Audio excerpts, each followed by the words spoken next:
उसने अपनी हवस पूरी कर ली और मैं एक जिंदा लाश की तरह अगले दिन अपने घर पे आ जाती हूँ। उस रात के बाद आप यकीन नहीं मानोगे, मुझे मर्द जात से नफरत हो गई। जब भी मैं ससुराल जाती थी, उसे सिर्फ मैं बिस्तर पे अवेलेबल चाहिए थी। इसने मेरी लाइफ बर्बाद कर दी है, इस इंसान ने। मतलब मैंने इतना सब कुछ सहा, देखा। मेरे भी बहुत बड़े बड़े सपने थे कि मुझे पुलिस ऑफिसर बनना है, IPS बनना है। मेरे को बस यही थी जिद, पढ़ना पढ़ना पढ़ना। अगर नहीं पढ़ाओगे तो मैं खुद को ख़त्म कर लूँगी, मेरे को पढ़ना है।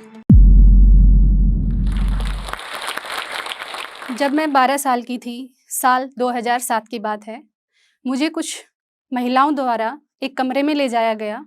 मैंने वहाँ पे जाके देखा कि एक पुरुष जो कि 25 साल का, अराउंड लगभग 25 साल का था, और उसने अंदर से कुंडी लगाई और मुझे बेड पे लेटाया और उसने वो किया जो शायद, मतलब मैं एक जब लड़की बालिग होती है और उसके साथ हो, उसके बिना मर्जी के होता है, तो भी वो एक अपराध की श्रेणी में आता है। ये सब कुछ मैंने देखा, झेला, महसूस किया कि जब एक छोटी-सी लड़की के साथ रेप होता है, तो वो किस दर्द से, किस चीज़ से गुज़रती है, किस डर से गुज़रती है, वो मैं बहुत अच्छी तरह से जानती हूँ। और आज मैं जोश टॉक के माध्यम से आपको एक समाज का गंदा चेहरा आपके सामने रखना चाहती हूँ, जो दिखता तो सबको है, लेकिन उसको स्वीकार कोई नहीं करता, उसको मानता कोई नहीं है, उसको जानता कोई नहीं है कि हाँ, ये चीज़ गलत है, तो इसको सुधारा जाए। नमस्कार, मेरा नाम सुषमा यादव है। हरियाणा के जिला झज्जर से मैं एक छोटे से गाँव में पैदा हुई। हमारे परिवार में हम 3 बहन-भाई, 2 बहनें और 1 भाई। नॉर्मली जैसे सभी लड़कियाँ स्कूल जाती हैं, सपने देखती हैं, वैसे ही मैं भी देखा करती थी। लेकिन क्या हुआ, नॉर्मल स्कूल जाना-आना, खेलना-कूदना चल रहा था। 7th में जब मैं 7वीं कक्षा में हुई, और तो मेरी ज़िंदगी एकदम से पलट गई।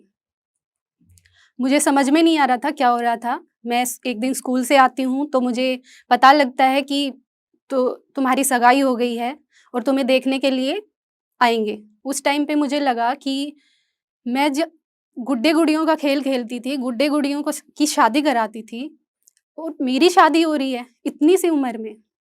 काफ़ी सवाल थे मेरे मन में, लेकिन पूछूँ तो पूछूँ किससे? फाइनल हमारी शादी होती है। उस रात हम दिन में फेरे होते हैं और रात तक हम अपने ससुराल पहुँच जाते हैं। मैं एक छोटी-सी साड़ी में लिपटी हुई अपने ससुराल जाती हूँ और मैं वहाँ देखती हूँ बहुत लेडीज़ें होती हैं, ननद, सास, जो आप सभी जानते हैं, सभी होती हैं। और रात को वो हमें ले जाती हैं एक कमरे में। मुझे कुछ समझ में नहीं आ रहा होता है कि हो क्या रहा है, और कमरे में ले जाके मेरे को उस जो पहले से ही मौजूद था, मेरा हस्बैंड, उसके पास छोड़ दिया जाता है। वो क्या करता है, कुंडी लगा देता है। मुझे समझ में नहीं आ रहा होता कि हो क्या रहा है। एक 12 साल की लड़की को ये नहीं पता होता कि उसके साथ ये हो क्या रहा है और होता क्या है, शादी का मतलब क्या होता है। कुछ भी नहीं पता और उसके साथ ये सब कुछ हो जाता है। और एक जो आदमी मैच्योर है, उसे बहुत अच्छी तरह पता है कि ये होते क्या चीज़ है, शादी के बाद होता क्या है। और वो मेरे को देख भी लेता है, उसके बाद उसने ये नहीं सोचा कि ये बच्ची है क्या? क्या इसका शरीर है? उसके बावजूद भी उसने मुझे, जो उसको करना था उसने किया। मैं रोती रही, बोलती रही, मना करती रही, फिर भी उसने ज़बरदस्ती की। माना तो ये जाता है कि जब लड़की बालिग होती है, उसके बाद भी मतलब ज़बरदस्ती हम उसके साथ नहीं करते, वो एक अपराध की श्रेणी में आता है। फिर भी सारी चीज़ें मेरे साथ हो रही थी और कुछ लोग अनजान, पता था, वो जो लेडीज़ थी उनको सब पता था, लेकिन वो फिर भी सब कुछ जानते हुए भी अनजान बने बैठी हुई थी। ये सब जान के कि शादी की है, शादी होगी तो ये सब कुछ होगा ही। लेकिन किसी ने एक बार ये नहीं सोचा कि शादी तो हो गई ठीक है, लेकिन किसके साथ क्या हो रहा है? वो लड़की जो जिसको हम छोड़ के आए हैं, उसके साथ हो क्या रहा है? वो किसी ने नहीं सोचा। उस इंसान ने अपनी जितनी भी हवस थी, भड़ास थी, वो सब कुछ उसने अपनी हवस पूरी कर ली और मैं एक ज़िंदा लाश की तरह अगले दिन अपने घर पे आ जाती हूँ। और उस रात के बाद आप यकीन नहीं मानोगे, मुझे मर्द जात से नफ़रत हो गई। जब भी मैं कभी अपने भाई या अपने पिता को देखती या किसी और मर्द को देखती तो मुझे उससे घिन आती थी और बस मेरे दिमाग में वो रात आ जाती थी कि मर्द होते ही ऐसे हैं, वो सिर्फ़ अपनी हवस की सोचते हैं, वो ये नहीं देखते कि एक स्त्री या एक लड़की पे क्या बीतती है, क्या नहीं बीतती, वो क्या चाहती है, क्या नहीं चाहती। उन्हें किसी से मतलब नहीं है, बस उन्हें इसी चीज़ से मतलब है। और उसके बाद चलता रहता है ऐसा सब कुछ और 8वीं में जब मैं होती हूँ, तो मेरे बहन की बच्ची होती है और उस टाइम पे वो फिर मेरे पापा पे प्रेशर बनाते हैं कि हम अभी इसको लेके जाएँगे। पापा बोलते कि नहीं, ज़बान हुई है कि 12th के बाद हम भेजेंगे और उसके बाद ही भेजेंगे। मना करने के बावजूद वो बिना बताए मुझे लेने आ जाते हैं। मेरे पापा के ऊपर क्या प्रेशर बनाया जाता है सोशली या फिर मेरी बहन को लेके प्रेशर बनाया जाता है कि अगर उसको नहीं भेजोगे तो हम इसको आपके पास भेज देंगे, अपनी बड़ी बेटी को भी अपने पास रखिए। फिर वापस मेरे को पापा आते हैं और पापा मम्मी से बोलते हैं कि इसके सूट रेडी कराओ, सिलवाओ सूट वगैरह, इसको इतनी तारीख को ससुराल भेजना है। मतलब मेरे पापा समाज के हिस्सा बन के नहीं जिए, वो गुलाम बन के जिए हैं। और मैं तो यही बोलना चाहूँगी कि गुलाम नहीं बनना है हमें, समाज का हिस्सा बनना है और अपनी ज़िंदगी आराम से अपने बच्चों की खुशी के लिए और अपनी खुशी के लिए जीनी है। मैं वहाँ जाती हूँ, फिर मुझे वही आदमी मिलता है, वही बिस्तर और वही कमरा, फिर वही दर्द, वही घुटन फ़ील होना, सब कुछ वही जो मैंने उस रात को देखा था, महसूस किया था, सारी चीज़ें वही मेरे साथ हुई। ऐसे ही चलता गया, मैं अपने घर वापस आती हूँ थोड़े टाइम के बाद और ये सिलसिला फिर हम जब भी मेरी गवर्नमेंट छुट्टियाँ होती, जब स्कूल की छुट्टियाँ होती, हर छुट्टियों में मुझे लेने आता और मैं चली जाती। मेरे पेरेंट्स मुझे भेज देते, मैं हमेशा मना करती कि मुझे नहीं जाना है। फिर वो मुझे भेज देते कि नहीं बेटा, समाज क्या कहेगा, तेरी बहन को दुखी करेंगे। फिर मैं ऐसे ही चलती गई। 8वीं में जब मेरी पढ़ाई पूरी हुई, वहाँ से बातें आती हैं मेरे पापा के पास कि अब हम इसको परमानेंटली लेके जाएँगे, हम यहाँ नहीं छोड़ेंगे, हमें इसको नहीं पढ़ाना। क्योंकि हमारा लड़का इतना पढ़ा लिखा है नहीं, हम इसको भी नहीं पढ़ाएँगे। और लड़के की मेंटालिटी ये थी कि अगर कोई लड़की पढ़ लिख जाती है, तो वो किसी लड़के के साथ भाग जाती है या फिर वो करैक्टर लेस हो जाती है, उसका करैक्टर नहीं रहता।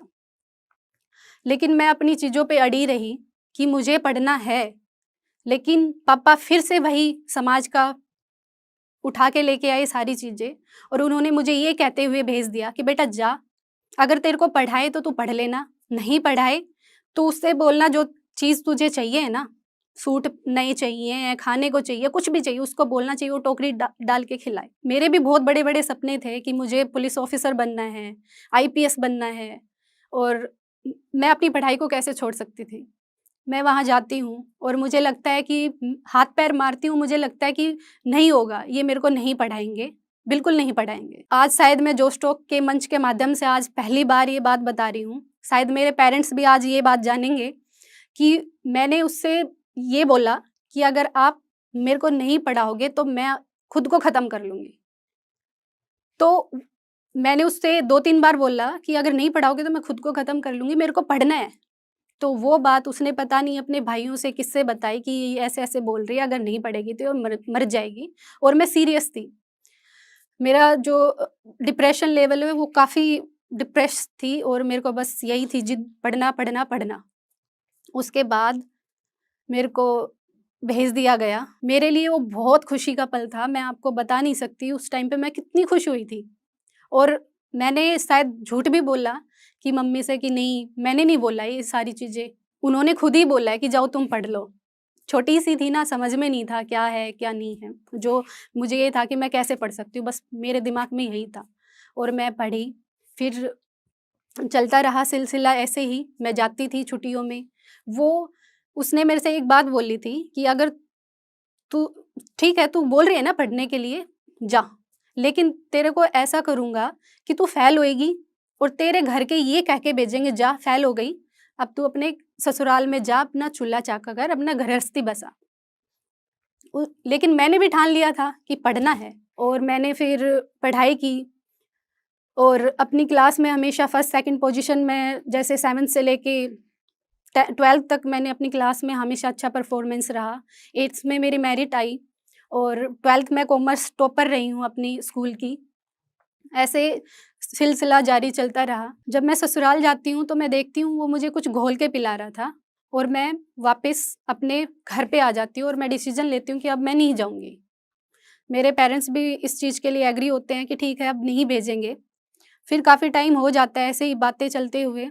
मेरे पेरेंट्स के ऊपर दबाव होता है कि भई कुछ करो।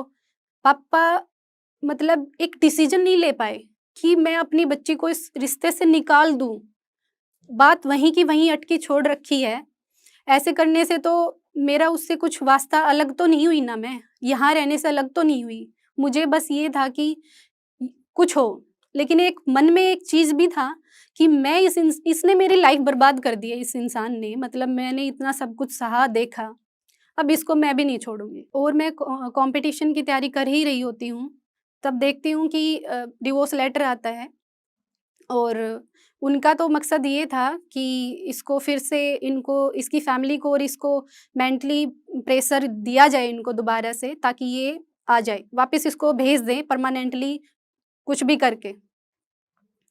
डिवोर्स हम कोर्ट में जाते हैं और मैंने ये चीज़ देखी कि इससे पीछा छुटाना ही मेरा मतलब मैं प्रगति की तरफ बढ़ सकती हूँ, जा सकती हूँ। फाइनल हमारा डिवोर्स होता है 2018 में और मैं अपनी उस दौरान अपनी कॉम्पिटिशन की तैयारी कर ही रही होती हूँ। लकीली मेरा 2019 में सिलेक्शन हो जाता है हरियाणा पुलिस में, जो मेरे लिए सबसे अ, बड़ी चीज़ थी मेरी लाइफ़ की, जो मैं करना चाहती थी। जब मैं हरियाणा पुलिस में आ गई तो मैंने अपने चारों तरफ एक अलग ही लहर देखी। लोगों की नज़रें जो पहले कभी शंका से भरी हुई होती थी कि पता नहीं क्या चल रहा है इसकी लाइफ में, वो सब बोलने लग गए कि हाँ भाई लड़की ने कुछ करके दिखाया है, आगे बढ़ी है। जो मेरे को नहीं जानते थे वो भी मेरे को जानने लग गए और सबसे बड़ी चीज़ ये है आफ्टर डिवोर्स के बाद भी वो उस जो मेरा एक्स मतलब जो ससुर था, वो आया मेरे मम्मी-पापा के पास और उन्होंने कहा कि रीमैरिज इनकी दोबारा से शादी करवा दो, इसको भेज दो। मेरे पापा ने कहा कि नहीं, अब नहीं हो सकता क्योंकि अब ये नहीं रह पाएँगे। तो मेरे लिए सबसे बड़ी अचीवमेंट थी लाइफ़ की और आज की तारीख में मेरे पास मेरी वर्दी है, एक डिपार्टमेंट में मेरा नाम है। जो लड़की कभी बंद कमरे में रो रही थी 12 साल की, वो आज अपने दम पर अपना खर्चा उठा रही है। अगर आज मैं नहीं पढ़ती तो शायद मैं वहाँ या तो इस दुनिया में ही नहीं होती या फिर मैं बच्चे पाल रही होती और खुद भी घुटती रहती, पिसती रहती। आज मैं इस मंच तक पहुँची हूँ तो शायद इस सारी चीज़ों को देखते हुए, सहते हुए, निकलते हुए उससे मैंने कुछ सीखा है कि अगर मैं नहीं पढ़ूँगी, आगे नहीं बढ़ूँगी, ज़िद नहीं करूँगी, तो शायद मैं आज वहीं की वहीं ठहर के रह जाती। मैंने आपसे बोला था कि मैं आपको समाज का चेहरा दिखाऊँगी, गंदा चेहरा। तो आज मैं वो आपके अपनी कहानी के माध्यम से मैं आपसे कुछ समझ में भी आ गया होगा और कुछ मैं बता भी देती हूँ कि लोग क्या हैं, माँ-बाप हों, चाहे कोई भी हो, वो समाज के चक्कर में आके वो अपने बच्चों तक को नहीं देखते कि उसका बच्चा कितना तकलीफ सह रहा है, किसके लिए? जो समाज कभी किसी का हुआ ही नहीं है आज तक, कभी किसी का नहीं हुआ है। आप अपने चारों तरफ देखिए, कभी नहीं होता है। बाल विवाह 1929 में मतलब अधिनियम आया कि इस पे रोक लगाई जाए, अभी शादी नहीं होगी, कानून पारित हुआ, लेकिन बाद में भी बहुत सारी शादियाँ हुई और 2007 का केस मैं आपको बताती हूँ मेरा ही है। कोई फ़ायदा नहीं है समाज के चक्कर में आके। हरियाणा में आपने बहुत सारे केस देखे होंगे, अपने बच्चों को मार तक देते हैं। तो समाज का हिस्सा होना बहुत ज़रूरी है, समाज का गुलाम होना बिल्कुल भी ज़रूरी नहीं है। गुलाम बन के रहना कोई ज़रूरत नहीं है, इसका मतलब फिर तो हमें ज़रूरत ही नहीं थी कि 1947 में हम आज़ाद हों, फिर तो हम गुलाम ही रह लेते। फ़ायदा क्या हुआ आज़ादी का? तो फ़ायदा यही है अपनी मानसिकता को बदलिए, बदलाव कीजिए, बदलाव आप खुद से कर सकते हो। मैं हर पेरेंट्स, हर बच्चों से, हर किसी से कहना चाहती हूँ, आप ही इस भारत या समाज को बदल सकते हैं, वो भी अपनी सोच को बदल के। धन्यवाद और जय Hind. It is said that when you educate a woman, you educate an entire generation. नारी सशक्तिकरण पर ये पंक्तियाँ हमारे दिल को जोश और हिम्मत से भर देती हैं। ऐसी ही हिम्मत भरी कहानी अभी हमने सुनी जोश टॉक्स पर, और हमें उससे काफ़ी प्रेरणा भी मिली। ऐसी ही कहानी है लक्ष्मी जी की, जिन्होंने CS करके बड़े शहर में वो आए जॉब का सपना लेके, पर उन्हें यहाँ जॉब नहीं मिल पाई। पर उन्होंने हिम्मत नहीं हारी, जोश के साथ उन्होंने कम्युनिकेशन स्किल्स पर काम किया और आज एक बड़ी कंपनी में वो काम कर रही हैं। लक्ष्मी जी की ही तरह कई स्टूडेंट्स जैसे कि वैशाली जी, नीला, प्रणाली, आरती और उषा जी ने मिलके जोश स्किल्स के साथ विभिन्न स्किल्स जैसे कि spoken English, communication skills, personality development, finance, business building सीख कर आज अपनी अलग पहचान बनाई है।